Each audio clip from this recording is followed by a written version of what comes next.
تو یہ حقیقت ہے کہ عمران خان جو آج کل اسیر ہیں اور جن پہ مقدمات بھی ہیں اور میرا خیال ہے لمبی سزا ہو چکی ہے، ان کو کافی پاکستانی اور غیر پاکستانی بالخصوص برطانوی جو ہیں زیادہ فکر مند نظر آتے ہیں کہ اگر اس شخص پہ کوئی مقدمات ہیں تو اس کا فیصلہ کیوں نہیں ہو رہا، اور اگر وہ جیل میں ہے تو ملاقات میں آخر وہ کون سے عوامل ہیں جو رکاوٹوں کا باعث بنے ہوئے ہیں۔ جو ہوتے ہیں نا جی عسکری حلقے، ان کو زیادہ اس بارے میں معلومات ہوتی ہیں۔ تو اگر ٹرمپ نے سب سے پہلے یہ کہا کہ جی 7 اور 8 گرائے ہیں، تو وہی ٹرمپ ہے جس نے آپ کے اوپر ابھی حال ہی میں 200% میرا خیال ہے وہ ڈیوٹی لگا رہی ہے۔ ٹرمپ صاحب نے ایک بورڈ بنا دیا، پاکستان اس کا حصہ بن گیا، کچھ لوگ اس پر تنقید کر رہے ہیں اور کچھ لوگ اس کی تائید کر رہے ہیں۔ فلسطین میں استحکام پیدا کرنے کے لیے ایک اچھی اور بہترین کوشش ہو سکتی ہے، لیکن اس میں ہمیں اپنے اصول پہ کھڑا ہونا پڑے گا۔ لاہور میں ہونے والی بسنت 25 برس کے بعد یہ تہوار جو ہے اس کو زندہ کیا گیا، میں کہوں گا زندہ کیا گیا ہے۔ اتحاد و اتفاق کی کمی ہے، لیکن ایک بات اٹل ہے اوان صاحب کہ جہاں پاکستان کی بات آئے گی، یعنی ہماری ماں کی بات آئے گی، وہاں تمام پاکستانی جو ہیں بیرون ملک کسی بھی پارٹی سے تعلق رکھتے ہوں وہ سب یکجا ہیں۔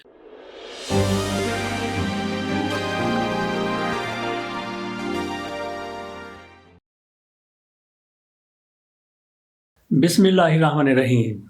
طاہر جمیل نورانی صاحب لندن سے پاکستان آئے اور پھر لاہور ہمارے پاس تشریف لے آئے۔ ان سے کئی موضوعات پر بات کرنی ہے۔ مارک ٹیلی سے بھی ان کے اچھے مراسم رہے، وہ انتقال کر گئے 90 سال کی عمر میں۔ اس پر ہم الگ سے ویلاگ بنائے گئے۔ پہلے پاکستان کی سیاسی صورتحال پر بات کر لیتے ہیں، اور سب سے پہلے پھر چلتے ہیں اڈیالہ جیل کے باہر۔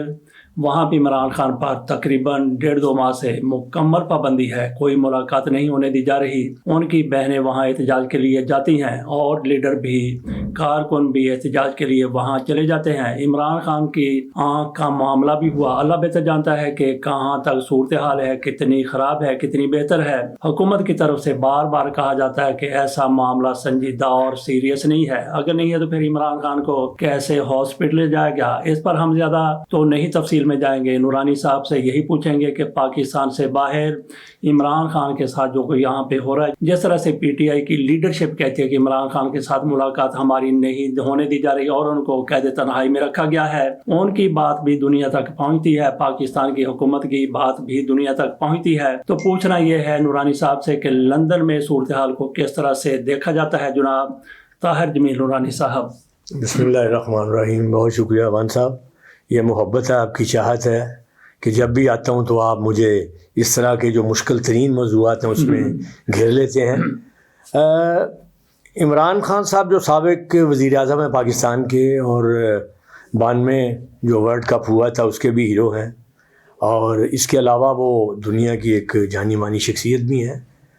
اب سلسلہ یہ ہے کہ چونکہ سیاسی نوعیت کے جو سوالات ہوتے ہیں اس میں اگر ہم ڈیپتھ میں جائیں تو یہ کئی دفعہ وہاں وطن عزیز کے حوالے سے لندن میں بھی ہوتا ہے کہ ہم ایسے ملک سے تعلق رکھتے ہیں جو 78 برس ہو گئے بن گیا، اور جس کا جو لایا عمل تھا وہ یہ تھا کہ یہ اسلام کے نام پہ مارز وجود میں آیا ہے۔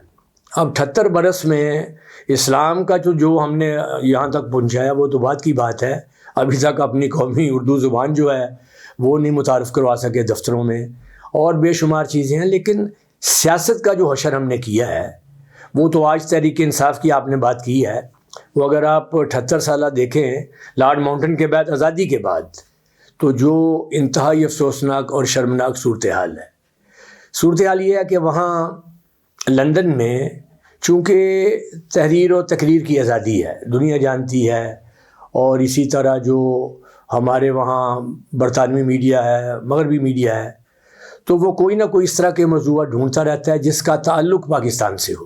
ہمارے جو محب وطن لوگ ہیں ادھر، ان کی کثیر تعداد ہے، لیکن جب سے ہم نے 125 پارٹی جو سیاسی ہیں پاکستانی سیاست کی وہاں قائم کی ہیں، اور بالخصوص لندن میں 340 پارٹیاں وہ ہیں جو سماجی پارٹیاں آپ کو کہتی ہیں، رجسٹرڈ کروائی ہیں، تو ان میں جب ہم بات کرتے ہیں، جب وہ لوگ سوچتے ہیں کہ ان میں اتحاد و اتفاق تو ہے نہیں ہے، تو یہاں مسلم لیگ نون جی، تحریک انصاف اور بے شمار پیپلز پارٹی، اور اس کے علاوہ بے شمار گروپس ہیں جو بنے ہوئے ہیں، تو آج جیسے آپ نے کہا سب سے زیادہ جو پارٹی وہاں مقبول ہو رہی ہے میں کہہ دوں، یا جس کے جو چاہنے والے ہیں وہ باہر نکلتے ہیں، وہ حقیقت ہے کہ وہ پی ٹی آئی ہے.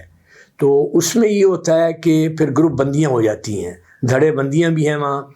تو کوئی نہ کوئی ہمارے جو پرائم منسٹر ہیں جناب شہباز شریف صاحب، ان کا اپنا گھر ہے وہاں، جناب نواز شریف صاحب کا گھر ہے. تو پھر یہاں جب بھی کبھی رونق لگتی ہے تو متحارب گروپ بن جاتے ہیں سامنے. تو یہ حقیقت ہے کہ عمران خان جو آج کل اسیر ہیں اور جن پہ مقدمات بھی ہیں، اور میرا خیال ہے لمبی سزا ہو چکی ہے، ان کو کافی طویل ہے، اور ان کی وہ صحت کے بارے میں بھی وقتاً فوقتاً شبہ مگوئیاں ہوتی رہتی ہیں. یہ حقیقت ہے کہ پاکستانی اور غیر پاکستانی بالخصوص برطانوی جو ہیں وہ زیادہ فکر مند نظر آتے ہیں کہ اگر اس شخص پہ کوئی مقدمات ہیں تو اس کا فیصلہ کیوں نہیں ہو رہا، اور اگر وہ جیل میں ہے تو ملاقات میں آخر وہ کون سے عوامل ہیں جو رکاوٹوں کا باعث بنے ہوئے ہیں. اور اس نے جو اس کی خدمات ہیں، یعنی کہ یہ جو اس کے ہسپتال ہیں، وہ ان کا اب بھی وہ سالانہ وہاں فنکشن کرتے ہیں، ریسنٹلی ہوا ہے، وہ ڈاکٹر فیصل بھی گئے ہوئے تھے.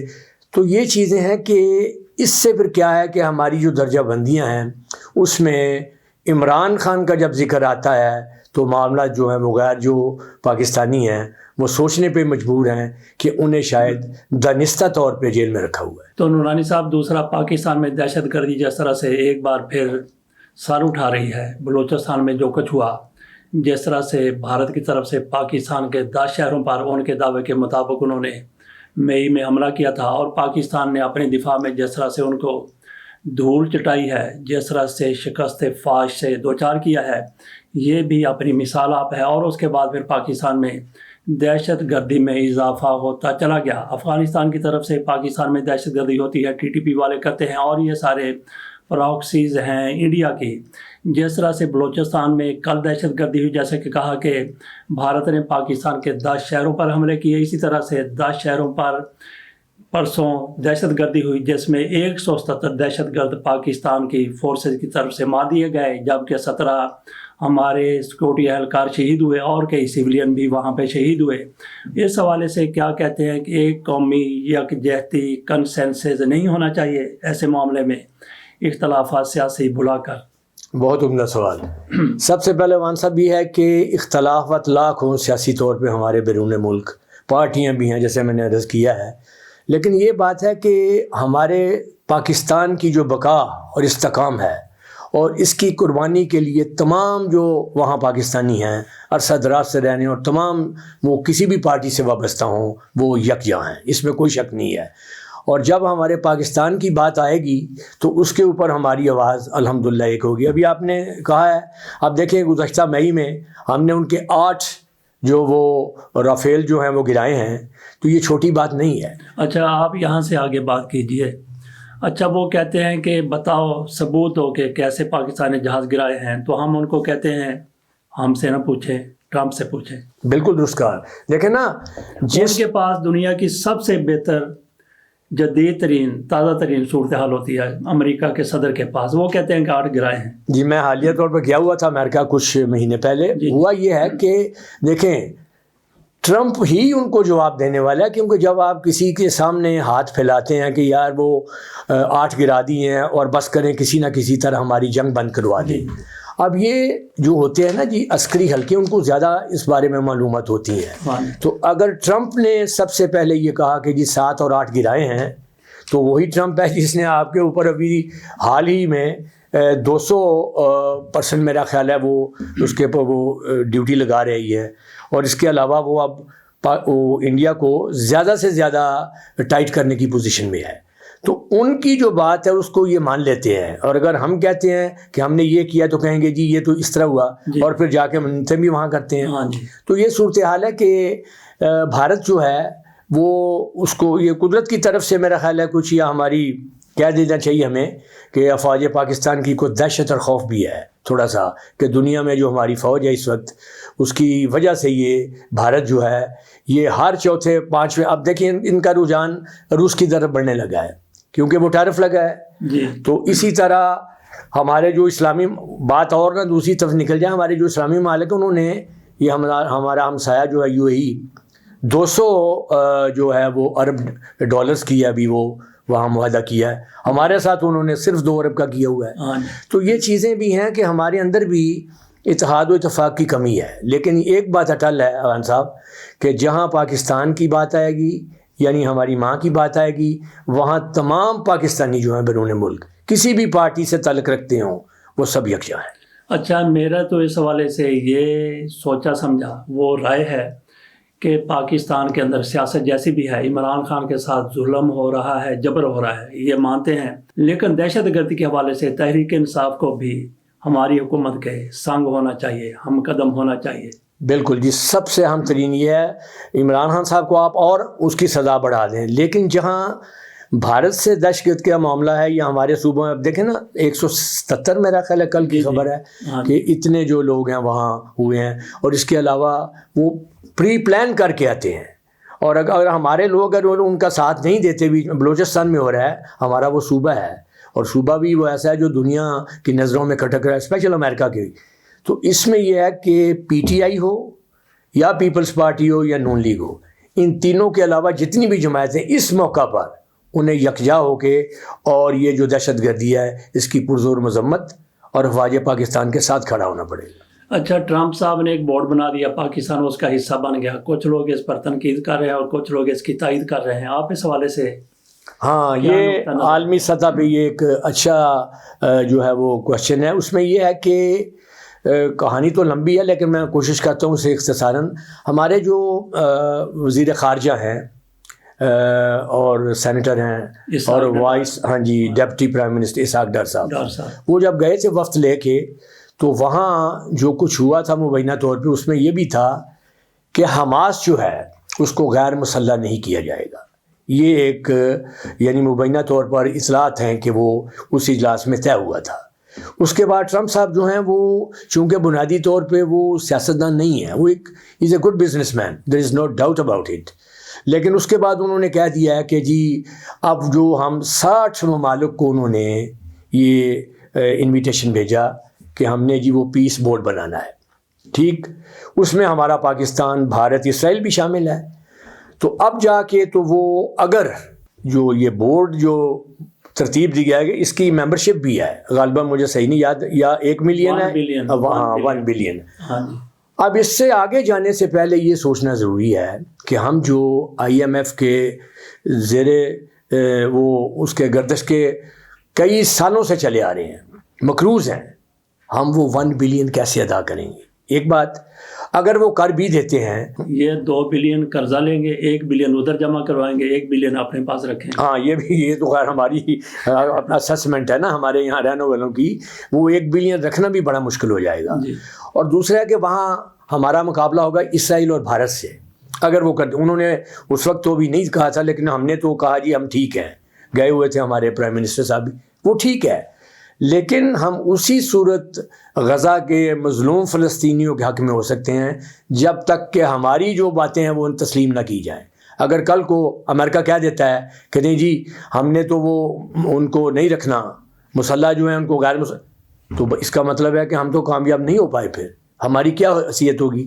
لیکن فلسطین میں استحکام پیدا کرنے کے لیے ایک اچھی اور بہترین کوشش ہو سکتی ہے، لیکن اس میں ہمیں اپنے اصول پہ کھڑا ہونا پڑے گا. جی ہماری شرائط کے اوپر اگر ہمارے بالکل سب سے پہلے وہ بات ہے، ہمارا ایجنڈا، ہمیں کسی کے انڈر نہیں ہونا پڑے گا. جی، لاہور میں ہونے والی بسنت، تو وہاں پہ کس طرح سے آپ یہ سارے معاملات کو دیکھ رہے تھے؟ ابھی ان کی طرف سے یہ باقاعدہ اعلان کیا گیا ہے کہ بسیں فری ہوں گی، رکشے فری ہوں گے، ٹرین فری ہوگی، اور اس کے ساتھ ساتھ بجلی 3 دن تک معطل نہیں ہوگی. جو کوئی کارروائیاں کام شام ہو رہا ہے وہ بھی انہوں نے کہا کہ ٹھپ کر دو، بجلی رہے گی. مریم نواز شریف صاحبہ کی طرف سے چھٹیوں کا کہا گیا، انہوں نے مبارک دیا کہ 4 چھٹیاں ہو رہی ہیں. ساتھ ان کی طرف سے کہا گیا کہ اتنے کا تاوا ہوگا، اتنے کی ڈور ہوگی، اتنا پنا ہوگا. ساری انہوں نے SOPs بتا دی ہیں.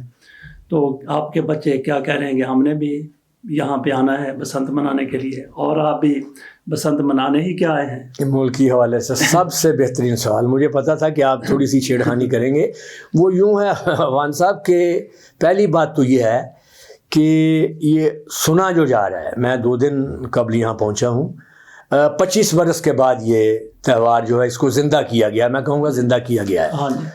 اب سوچنے والی سمجھنے والی جو بات ہے وہ یہ ہے کہ بسنت کو سمجھنا سب سے پہلے ضروری ہے کہ یہ ہے کیا. یعنی بنیادی طور پہ یہ ہمارا تہوار نہیں ہے. جی اگر آپ دیکھیں اس کو تو یہ مغلیہ دور کے اندر اس کو سنسکرت کا لفظ ہے یہ. اچھا. اور اس میں یہ ہوتا ہے کہ بسنت کے جو معنی ہیں وہ یہ ہیں بہار جی یا پھر اسے آپ کہہ رہے ہیں پھول. ہاں جی. دو چیزیں ہیں جن کا تعلق چلیں خوشگوار ماحول سے ہوتا ہے. اس زمانے میں یہ جو کائٹ یہ جو ہے نا گڈیاں اڑانا پتنگ بازی یہ نہیں تھی. صرف ایک اسے مذہبی تہوار جو ہے وہ سمجھا جاتا تھا. ماشاء اللہ خود 25 سال آپ نے اس دشت میں گزارے ہیں صحافت میں. آپ دیکھ رہے ہوں گے کہ وہ زمانہ جو تھا اس میں یہ تھا ایک مذہبی تہوار, اور وہ لوگ آتے تھے اور پیلے کپڑے پہنتے تھے اور وہ ڈھول ڈمکا اور یہ وہ تھا. لیکن پتنگ بازی اس میں شامل نہیں تھی. سمجھا یہ جاتا تھا, سائن یہ ہوتا تھا کہ یہ جی موسم بہار کی آمد اور خوشی کا ایک مرحلہ ہے جس سے خوش اسلوبی سے جو ہے وہ کیا جائے. اس کے بعد آہستہ آہستہ آہستہ یہ جو ہے ہم نے اس کو اپنی طرف کھینچ لیا, جو میں سمجھا ہوں, میں غلط بھی ہو سکتا ہوں. تو اس میں پھر کپڑے کے رنگ تبدیل, سرسوں کی بات, وہ ڈھول ڈمکے, اور پھر سب سے پہلے یہ کہ وہ اس میں وہ جو ہے نا پتنگیں اڑانا. اب مجھے یہ سمجھ نہیں آئی کہ پتنگ اڑانا جو ہے وہ مذہبی ایک حصہ تھا. یہ انہوں نے کیا کیا, کیونکہ اس سے پھر وہ ثقافت ظاہر ہوتی ہے کہ یہ جو مذہبی تہوار ہے وہ ختم ہو گیا تو اب ثقافت میں آ گیا ہے. تو یہ جو چیز یہاں دیکھی ہے, میں وہاں سے روانگی کے وقت برطانیہ سے کچھ بچوں نے ایک میٹنگ تھی ہماری ایک بچوں سے, تو وہ یہ انہوں نے سوال کیا وہاں, اس میں وہ زیادہ تر غیر ملکی بچے تھے وہاں کے. تو انہوں نے کہا کہ جاتے ہوئے ہمیں یہ ضرور بتا دیں کہ یہ جو فیسٹیول ہے they call Basant, what is the basic meaning. اور اب وہ ہمارے وہاں تو یہ آج تک یہ نہیں بچوں کو پتا کہ مار خور کس کو کہتے ہیں. جی یہ ہمارا قومی جانور ہے, جیسے کہتے ہیں کہ جی پھول ہمارا چنبیلی ہے شاید. اب یہ ہمیں معلوم نہیں ہے تو ان کو کیسے بتایا جائے کہ مار خور کے کتنے سینگ ہوتے ہیں. یہ باتیں ہوتی ہیں دیکھا. تو یہ چیزیں وہ ہوتی ہیں جو باہر ہمیں بچوں کو یعنی رابطہ ہو. اب جتنی ہماری یہاں بنی ہوئی یعنی اوورسیز پاکستانی فاؤنڈیشن ہے, وہ محنت ہے, افرادی قوت ہے, بہت کچھ وزارتیں. تو بہرحال وہ پوچھ رہے تھے کہ یہ کیا ہے, تو پھر انہیں بتایا کہ یہ اس طرح کا فنکشن ہے. پھر انہوں نے یہ سوال کیا کہ اگر یہ فنکشن اس طرح کا ہے تو آپ کا ملک تو اسلامی جمہوریہ پاکستان ہے, تو اس میں یہ کیا ہوگا. اور اس سے بھی بڑا سوال انہوں نے یہ کیا کہ صرف لاہور کیوں, اگر یہ تہوار منایا ہی جانا خوشی کا تو اسے تو پھر سارے پاکستان میں ہونا چاہیے. اور اس کے بعد آپ اس میں قوانین میں تبدیل کریں, اس کا مطلب ہے کہ آپ کے جو ینگسٹر ہیں وہ تیار ہی نہیں ہے اس معاملے کے لیے. یا آپ نے ڈوروں کا ذکر کیا نا, تندی کی ڈور, وہ شیشے والی ڈور. اور جب میں تھا یہاں تو میرا تو یہ شوق نہیں ہوا کرتا تھا, لیکن اس وقت بھی وہ لگایا مانجا غالباً کہتے تھے اس کو, وہ لگایا کرتے تھے شیشہ. اب یہ میں نے 2 دن سے دیکھا, جب میں آپ کے یہاں لاہور پہنچا ہوں تو وہ جو موٹر بائکس ہیں ان کے آگے وہ راڈ لگائے ہوئے ہیں. اور یہ بھی جیسے آپ نے کہا ہے کہ جی وہ بسیں چلیں گی فری, اور وہ پتہ نہیں رکشے بھی چلیں گے, اور 4 دن کی چھٹی. یہ جو ہے یہ سوچنے کا عمل ہے. 5 جو فیبرری ہے یہ ہمارے لیے ایک تاریخی دن ہے, کیونکہ یکجہتی کشمیر کے حوالے سے ہے. وہ تو چھٹی تھی. اچھا, شب برات بھی اس میں شامل کر لیں تو وہ 5 دن بچ جاتے. اب اس میں یہ ہے کہ روز جو میں نے 2 دن پہلے BBC, اور یہ مہینہ 28 دن کا ہے. 28 ہاں فیبرری ہے, یہ بھی ہے. دیکھیں نا آپ مطلب بڑی گہری نظر رکھتے ہیں. تو جو مجھے تک جو اطلاعات ملی ہیں وہ یہی ہیں کہ لاہور میں 50 علاقے ایسے ہوں گے ایئرپورٹ کے قریب جہاں یہ پتنگ بازی نہیں ہوگی. اسی طرح ہسپتالوں کو الرٹ کر دینا. یہ سائن بتاتا ہے کہ اللہ رحم کرے میرے منہ میں خاک, لیکن بتا یہ رہا ہے کہ 18 سال کی عمر کا جو بچہ وہ اڑائے گا اس کے پاس وہ کوئی ایج سرٹیفکیٹ تو نہیں ہوگا اپنی عمر کا جیب میں. یہاں تو وہ ہمارا رواج ہی نہیں ہے. 14 کا بھی اڑائے گا, 15 کا بھی. اب اس کی سزا بڑی ہے, 5 لاکھ جرمانہ غالباً, اور پتہ نہیں کتنے. یہ چیزیں اپنی جگہ ٹھیک ہے, لیکن میری جو 6 سینس ہے وہ کہہ رہی ہے کہ یہاں جو ہے وہ قانون کی بعض جگہوں پہ وہ احترام نہیں کیا جائے گا قانون کا جو کرنا چاہیے. تو یہ ایک مجھے سمجھ نہیں آئی کہ خوشی کا یہ کون سا پہلو ہے. تو بہرحال اللہ کریں یہ دن جو ہے خیریت سے گزر جائیں, اور حکومت نے اب اس پہ کافی میرا خیال ہے رقوم بھی لگی ہیں. میں آپ کے اخبارات میں بھی دیکھ رہا تھا 91 کروڑ روپے 91 کروڑ وہ لگا ہے اس کو سجانے کے لیے لاہور کو, اور راڈ جو تقسیم کیے ہیں وہ ہیں 12 کروڑ روپے کے شاید. اچھا 91 کروڑ اس کو سجانے میں اور 12 کروڑ راڈس پہ. تو یہ رقم کہاں سے آئے گی عوام کے, پھر یہ ٹیکسز سے آئے گی یا پھر؟ اچھا نورانی صاحب, یہ بھی اس حکومت کی طرف سے کیا گیا ہے کہ 16 سال کے بچوں کو کہا گیا ہے کہ وہ موٹر سائیکل چلا سکتے ہیں. ٹھیک ہے. پہلے 18 سال تھا. تو اب اگر کوئی گنجائش, اب کوئی کسر رہ گئی ہے تو رہ گئی ہے کہ ویلنگ کی بھی اجازت دیں کہ بچہ جو ہے وہ پہیا بھی اٹھا لے موٹر سائیکل. وہ اجازت مل گئی ہے؟ نہیں وہ نہیں دی. میں کہتا ہوں وہ بھی دے دیں پھر بسنت کے دنوں میں, وہ بھی ذرا بچے موج کر لیں. 16 سال کا بچہ جو بائک چلا رہا ہے وہ پتہ نہیں ہیلمٹ کے ساتھ یا وداؤٹ ہیلمٹ. یہاں ہمارے ابھی سیٹ بیلٹ باندھنے کا بھی رواج نہیں ہے نا, یہ کانسیپٹ کچھ نہیں ہے ہمارے. باہر جاتے ہیں تو ہم ٹھیک ہو جاتے ہیں. ابھی بڑی سختی ہوگی. اچھا ہیلمٹ کی بھی سختی ہے اور سیٹ بیلٹ کی. ہمارے ہم چونکہ محب وطن ہے, سیٹ بیلٹ اور یہ پھر کہ وہ لائن میں کھڑے ہونا یا کسی نابینا کو سڑک پار کر, یہ چیزیں ہمارے اندر نہیں ہیں. ہمارے اندر اور چیزیں ہیں ابھی.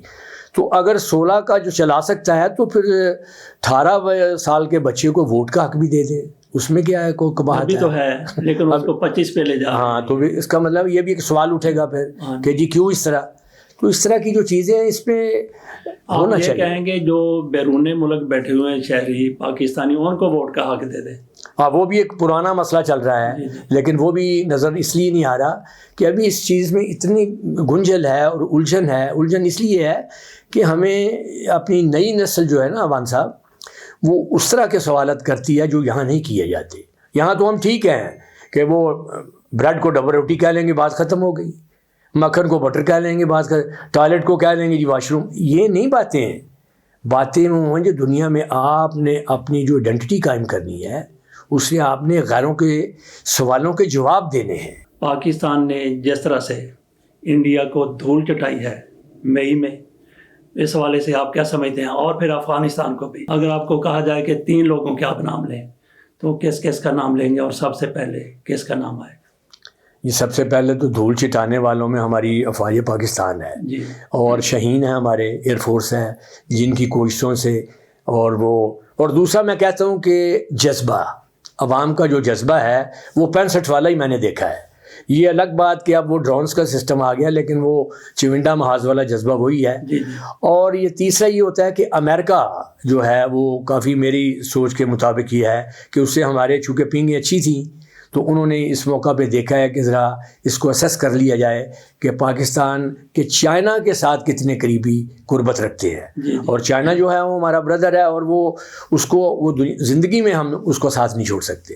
اور اگر آئندہ پھر بھارت اس طرح کی کوشش کرتا ہے, لیکن اس کے گردی نہیں گھومتے رہنا. ہمیں اپنی اکانومی, ہمیں اپنے جو دوسرے معاملات ہیں, آئین اور اس طرح جو قانون کے زمرے میں آتی ہیں اشیاء, ان پہ بھی توجہ دینی ہے. نورانی صاحب آپ پاکستان آئے ہیں تو ایئرپورٹ پر کوئی تبدیلی کوئی نظر آئی آپ کو؟ ہاں جی بالکل بالکل. یہ ہے کہ جب میں وطن میں آتا ہوں تو سب سے پہلے بوسہ دیتا ہوں. عوان صاحب اپنے جہاز سے اتر کے نا, وہ جیٹی سے اتر کے تو سب سے, کیونکہ یہ میری ماں ہے. تو اس دفعہ مجھے ملتان ایئرپورٹ آنے کا اتفاق ہوا کیونکہ میرے وہاں بھانجی ہوتی ہیں وہ. تو میں نے کہا کہ اس دفعہ کیوں نہ ملتان ایئرپورٹ آ جائے. تو میں وہ لائن میں کھڑا ہو گیا سارا کچھ. تو جب میری باری آئی تو انہوں نے کہا جی کہ آپ اس لائن میں آئے ہوئے ہیں, آپ اس لائن میں جائیں کیونکہ آپ تو اوورسیز ہیں. تو میں نے کہا جی وہ کوئی لکھا ہوا تو نہیں تھا, یہاں تو لکھا ہوا تھا بزنس پیپل اور پتہ نہیں پروٹوکول پیپل اور یہ وہ. تو بہرحال انہوں نے کہا جی یہی ہے. تو میں آ گیا. تو باہر نکلا تو سامنے ہمارا ایک ہوتا ہے اوورسیز پاکستانی فاؤنڈیشن ڈیسک. اچھا جی. ہمارے جو اوورسیز پاکستانی ان کے لیے ایک ڈیسک جو ہے حکومت نے ہر جگہ ہر ایئرپورٹ پہ رکھا ہے, تاکہ اگر کوئی مشکل ہو تو آپ فوراً وہاں جائیں اور ان کو بتائیں جی مجھے یہ مشکل ہے. تو میں نے وہ ایف آئی والے جو صاحب تھے, افسر تھے, میں نے انہیں کہا جناب وہ میں نے جانا ہے. پہلے تو ان کو پتہ ہی نہیں چلا کہ میں او پی ایف کس کو کہہ رہا ہوں. اچھا جی. تو جب ان کو پتہ چلا تو میرے سامنے ہی لکھا ہوا تھا, تو مجھے کہتے ہیں جی وہ یہاں تو وہ لکھا ہوا ہے. تو میں نے کہا اس پہ اوپر کو آفیسر کو بیٹھے ہوں گے. تو انہوں نے کہا جی ہم نے تو کبھی نہیں دیکھا, تو یہاں کو ہوتا ہے. تو مجھے وہ بہت پھر دکھ ہوا، صدمہ ہوا، کیونکہ ہمارے جو یہاں سے جو ہوتے ہیں نا بااختیار لوگ جب جاتے ہیں تو وہ کہتے ہیں کہ جی آپ میرے ذاتی ہیں رسم، ہمارے جو مینیجنگ ڈائریکٹر ہیں، چیئرمین ہیں، بڑے نیک، دونوں نفیس آدمی ہیں، سید قمر رضا چیئرمین صاحب ہیں اور افضال بھٹی جو ہیں وہ ہمارے مینیجنگ ڈائریکٹر ہیں، لیکن 12:45 جو دوپہر ہے وہاں پہ وہ کوئی بندہ وہاں موجود نہیں تھا، اور جتنی دیر میں سامان لیا ہے وہاں کوئی بندہ نظر نہیں آیا، اور جو یو اے سے لوگ آئے ہوئے تھے وہ بیچارے تڑپ رہے تھے کہ جی ہمیں کچھ مدد چاہیے، تو سامان لیا تو میں گرین چینل سے گزرنے لگا تو کسٹم انسپیکٹر صاحب کہنے لگے جی کدھر؟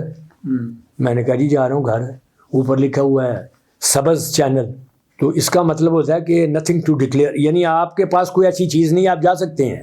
اب انسپیکٹر صاحب کو بھی یہ معلوم نہیں تھا، مجھے کہتے ہیں جی وہ بات تو آپ کی ٹھیک ہے لیکن وہ جدہ سے پتہ نہیں فلاں لوگ آتے ہیں تو گزارنا پڑتا ہے ایکس رے مشین سے، تو میں نے کہا اس طرح نہیں ہوتا، آپ یا رینڈم کر لیں، تو پھر میں نے خود ہی ان کو کہا کہ جی یہ لیں ایک بیگ، سارے اتار لیں، کہتے ہیں جی ایک میں بیگ لے کے، اور وہ بیگ نکل گیا، پتہ نہیں اس کو چیک کیا یا کیا، تو یہ ایک تکلیف ہوئی ہے کہ گرین چینل جو ہے یہ میری ہاتھ باندھ کے عرض ہوگی اپنے اوورسیز پاکستانی فاؤنڈیشن کے چیئرمین صاحب سے، ڈی جی صاحب سے، کہ جو گرین چینل ہے اس کے اوپر توجہ دیں، حکومت سے درخواست ہے کہ اگر آپ کے پاس کوئی ایسی چیز نہیں ہے تو آپ ان کو جانے کی اجازت ہونی چاہیے، باقی ماحول ٹھیک تھا۔ اچھا بدلا تو پھر کچھ نہیں ہے، دو آپ نے پاکستان ہے، سہولتیں آپ پیرس والی ڈھونڈ رہے ہیں۔ نہیں پیرس نہیں، یہ تو وطن ہے نا، میں نہیں، یہ ہے کہ اس میں آسانی ہوتی ہے اگر کوئی غیر ملکی آپ کے ساتھ ہو نا، وہ وان صاحب وہ تھوڑی سی پھر۔